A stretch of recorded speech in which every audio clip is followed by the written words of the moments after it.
This is the Naked Mormon History Travel Log for March 31st, 2017. Today was a very big day. I'm sitting in my car right now because I don't want to disturb anybody that's sleeping in the house. And the only reason that I'm recording this right now right before I go to sleep is I just posted all the photos from my day number 1 in Kirtland.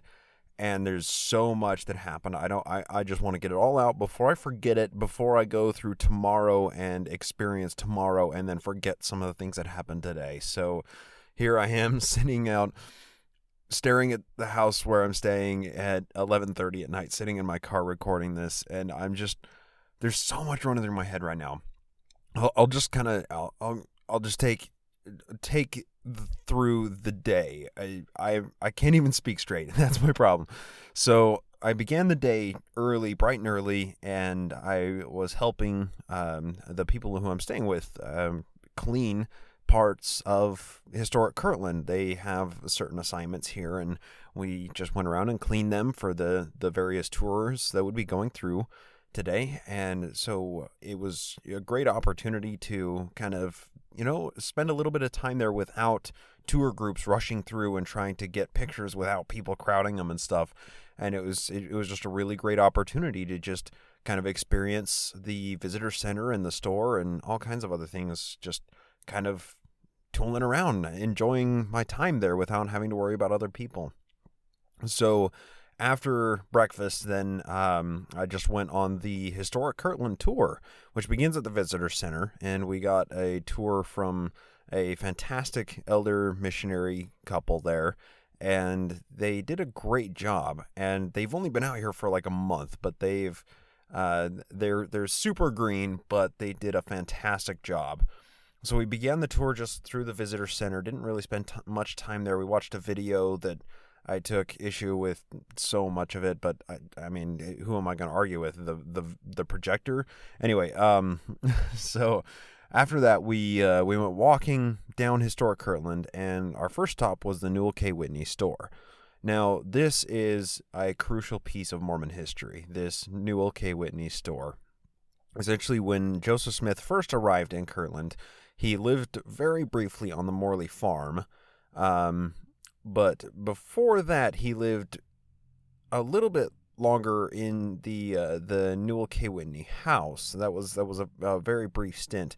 But from like late 1832 to 34, he lived in the upper floor of the Newell K. Whitney store. That's where Joseph Smith, Emma Smith, Julia Murdoch, and Joseph Smith III lived for a couple of years almost. And there's also the School of the Prophets and the translation room up there, where they held the facsimile, or not the facsimile, the Egyptian papyri, and they learned Hebrew, and in my opinion, they tripped their balls off frequently, but it was really cool to see all of these things in there. And in this translation room, there was, according to what the missionary said, it was an original table that was here that Joseph Smith wrote on. It was a Joseph Smith table. Really, really incredible. They said there wasn't really a way to prove it, but that they believed it was. I don't tend to take those claims very heavily, but it was still, cool to think that this might be it. But the coolest part about the whole Newell K. Whitney store is about 80% of it is original. And we were walking around on the floorboards on which Joseph Smith and Sidney Rigdon and Parley P. Pratt and Benjamin F. Johnson and Philo Dibble and all of these really important people that I've been studying for the past 4.5 years walked. All of these people walked around where I was walking around. They sat at the chairs. They sat in the same rooms where I was sitting and listening to these missionaries. And it was, it really brings the history to life.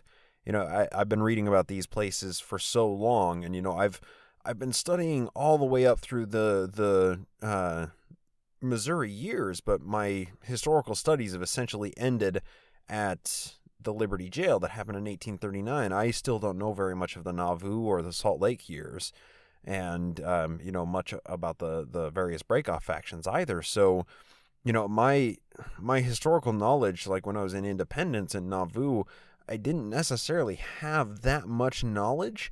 I knew of many of these places. I had heard of the various breakoff factions that were still existing in Independence, but when I went to Far West, there's not much there. There aren't any historical buildings or anything to go tour.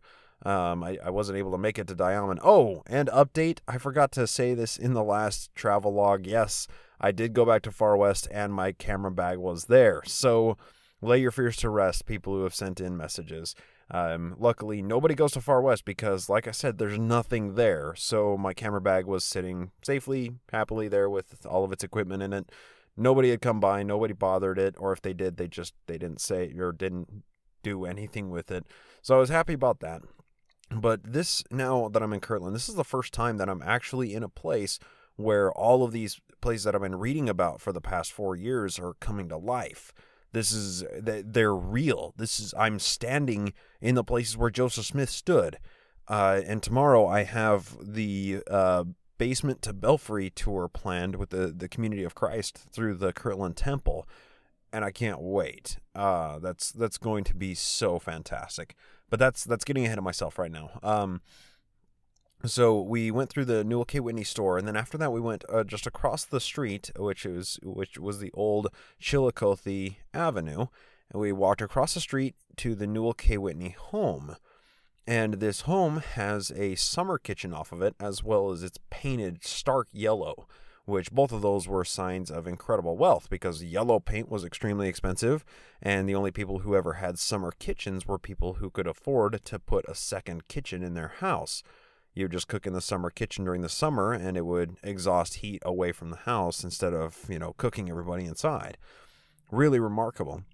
So we toured through the Newell K. Whitney home, and it was incredible. I don't even know what all to say about it. I mean, there were shelves and pantries everywhere full of goods, and hardly any of that is actually original. The Newell K. Whitney home isn't 100% original. If I'm not mistaken, it's been essentially reconstructed from the ground up. I'd have to have somebody correct me on that if I'm wrong, but I think that's the case. But it's been reconstructed, as have all of these old buildings, from photos, from pictographic evidence, from old land plots, from any evidence that they've been able to pull off of these. It's really incredible stuff. So there's we toured through the Newell K. Whitney home. It was really beautiful to see this place where Joseph Smith very briefly lived. And then after that, we just walked past the Johnson Inn. The tour group we were with didn't have time to go into the Johnson Inn, but it's really not that great. It's just a visitor center, essentially. They have a couple of videos and stuff, and we didn't spend any time there. But we just continued to walk on to the sawmill and the ashery, which was so cool. Okay, so this sawmill, essentially when the Saints moved to Kirtland and Joseph gave his revelation to the Saints living in New York to get out to Kirtland, this place was already a burgeoning community, and every building supply was in strictly high demand. So essentially there was one sawmill in town, and everything that the Saints were ordering, they said, yeah, we can get that to you in about 2 years. There was an influx of Saints coming in like crazy, and they're like, well, all these people got to live somewhere. So they instead constructed their own sawmill. And they used it with, as with many sawmills at that day, they used it with water power, this massive water wheel. There's pictures of all of this on the Facebook page. So the sawmill would run, and unfortunately when they ran it, that's getting ahead of myself a little bit. So this sawmill would run and turn the paddle wheel, and that they would drive that power, that energy, through a drive shaft into the basement of this sawmill, and it would run up this cylinder, this massive rotating piston, and that piston would move the saw blade up and down at the same time that it was turning the conveyor where the logs were sitting on, it was running and moving the conveyor at the same time, all with water power. It's really, really cool stuff. But the problem is they were using so much water, all the people in town were using so much water that there wasn't enough water to power it consistently. So the saints essentially purchased a steam engine and appended the power with that steam engine. So essentially the steam engine carried half of the load while the water carried the other half of the load. So it was a steam water powered sawmill that the saints were using just to build all of their stuff here. There's massive Kirtland temple and all of these buildings and all these houses for all the saints to live in. It was really incredible. They had their own sawmill that they built. I don't remember the name of the architect, but essentially they were in this crisis situation where they couldn't build enough houses, and he's like, well, I'm an architect and I built a sawmill before, so I'll just build you a sawmill. And they're like, oh, great, sounds awesome. And then Newell K. Whitney essentially footed the bill for all of it. But attached to that, or like kind of right next to it along the creek, is an ashery. Now, ashery potash was used. I don't understand the chemistry behind this. The tour guide luckily did, and he explained all of it to me, and it completely flew right out my ear because I don't remember anything from high school chemistry. But essentially, you use potash in order to like starch out, I guess, the cloth where that you're about to dye, whatever cloth it is, for clothing or for bedding or whatever, and it makes it so that the dye binds to the cloth molecules for a much longer time. So instead of washing it and it just comes out in 1 or 2 years, it would bind for many, many years. And potash was used for fertilizer and all kinds of other really cool stuff. It was in incredibly high demand, and 1 barrel of it would sell for $100. Which 1 barrel could be turned out in, a matter of a week or two with 4 or 5 people operating this ashery. So it was incredibly lucrative to have an ashery. And then also, this is all owned and operated by Newell K. Whitney before Joseph moved here. And then when Joseph moved here, he essentially deeded these things over to Joseph and the church in order to help build up Kirtland and the Kirtland Temple. But also, in addition to the ashery drying pots that they had a burner, like a kiln, a stove, to heat up the ash and bring it up to a stable temperature of about 1800 degrees in this massive brick fire oven. And that turns it into pearl potash, which fetches used to fetch $200 a barrel. So they would turn out this stuff like crazy, make a ton of money off of it, send it off to England, off to other parts of New England. I mean, people everywhere were buying this stuff up like crazy. But then eventually some ash deposits were discovered, and the potash industry kind of fell off sharply in about 1840. So it wasn't necessarily lucrative at that time to own an ashery. But at the time that the Saints were building Kirtland, it was a cash cow for them to be turning this thing out. It's so crazy to see this. And the tour guide that I was running with this whole time explained the whole thing. He also was able to get the sawmill running again, and he has a video of that sawmill running. I'm going to try and get the video for him to post on the page, but I'm not sure if I can or not. We'll see. Come tomorrow, I'll ask him about it again. But anyway, so after that, I wasn't sure exactly what to do next because there's still quite a few things in town to see, and now I had seen all of the historic Kirtland.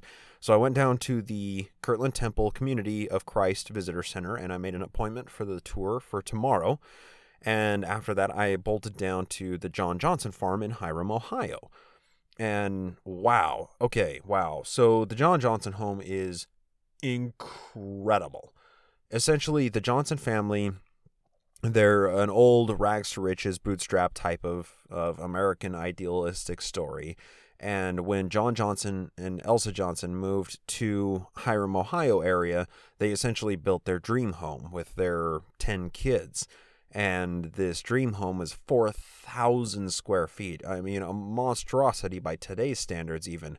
But this place was just incredible. They had an underground cistern built underneath the house, and there was a pump in the summer kitchen where Elsa could just go into the sink in the kitchen and pump the water out right there. She wouldn't have to go outside to a well and, pull up a bucket. She wouldn't have to go to a stream, nothing. She had essentially early day plumbing in this house. and it's beautiful. It has a carriage shop off of the garage where they kept their nicest carriage and sleds and tag and saddles and everything. They had this massive barn and two huge grain silos sitting off the side of this barn, all of which those were completely original. They haven't been altered much for restoration purposes. They had a couple of other smaller barns and just this massive monstrosity of a house. So I began the tour in there, and the tour guides were great. And they weren't expecting anybody because it's been a dismally rainy day. Nobody has been touring the Kirtland area, and so it was just me getting the tour from these two missionaries, and it was fantastic. So we began the tour just in the summer kitchen area and the carriage shed, and after that we went into the main living area, and she pointed me, the sister missionary, they pointed me downstairs and told me to go down there. That's where they used to cure the cheese and churn butter and so on and so forth and refrigerate everything because it stayed at cool 40 to 50 degrees down there year round. So I saw that, and there was in the center of their basement. It's an empty basement. I'm sure they used it for storage back then, but it's essentially empty now. There's a big pile of bricks there. But the center of this basement is this massive pillar, this massive brick pillar, which is essentially the fireplaces for the house, all built into this one major chimney. And the house is essentially built around this massive brick pillar chimney. And each of the little fireplaces around the house, I think there are 4 fireplaces. They all feed into that main chimney. And it was just really cool to see that the foundation of this house was built around this pillar. So we went back upstairs and we walked through and saw the master bedroom and all kinds of things, and an entertainment room where they entertain company. And we saw the bedroom where it is theorized Joseph and Emma were sleeping when the mob broke in March of 1832 and dragged Joseph out and tarred and feathered him. And there's a lot of conjecture surrounding that whole story, the historicity of it and whatnot, and the motivations of the mob and the members of the mob.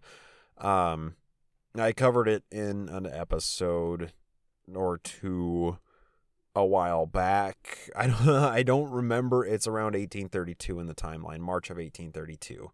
But essentially, John Murdoch, John Murdoch Jr. died from that because him and Julia were both suffering from measles at the time. They were both twins, very young. They were the Murdoch twins that Joseph and Emma had adopted after Emma's twins had died in childbirth.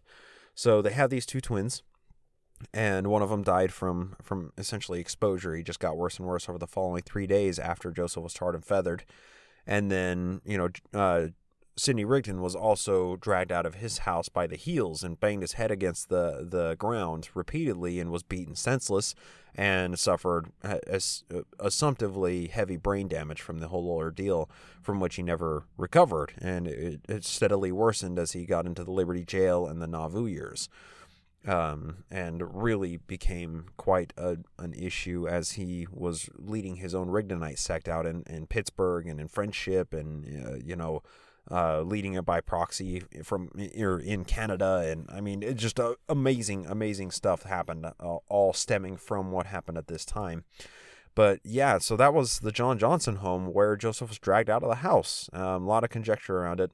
And it was, impactful to see this place where Joseph and Rigdon had revealed Doctrine and Covenants section 76, describing all of the celestial, terrestrial, and telestial kingdoms of the Mormon doctrine, essentially.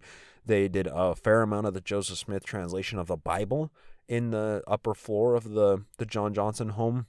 This home, this 4,000 square foot mansion on this massive plot of acreage down in Hiram, Ohio, it's like 30 miles away from Kirtland. It's responsible for a lot of Mormon history, just all stemming from that one place. And that was a really incredible way to essentially end the day.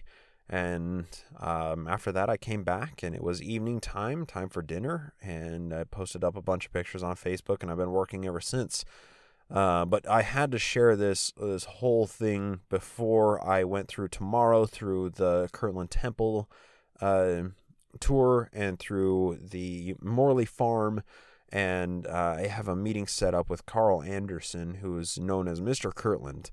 So I have that set up for tomorrow evening, and I'm looking forward to meeting with him and discussing some Kirtland history, because apparently this guy is kind of one of the most, foremost authorities living in the area, and a trusted Mormon historian. So really looking forward to that. And I'm just, my mind is just a blur right now. I don't remember most of what has happened over today. I just had to get it out here and vomit it onto this microphone before I went to sleep, or else a lot of today would just be gone forever. So yeah, I guess that's the point of the travel logs, right? Get these things out there just as I'm going along, and I can reflect back on these much later on and be like, oh, I remember when I went and did this thing, and so on and so forth. So yeah, it's bedtime, but this has been the travel log for March 31st, 2017. Thanks for listening.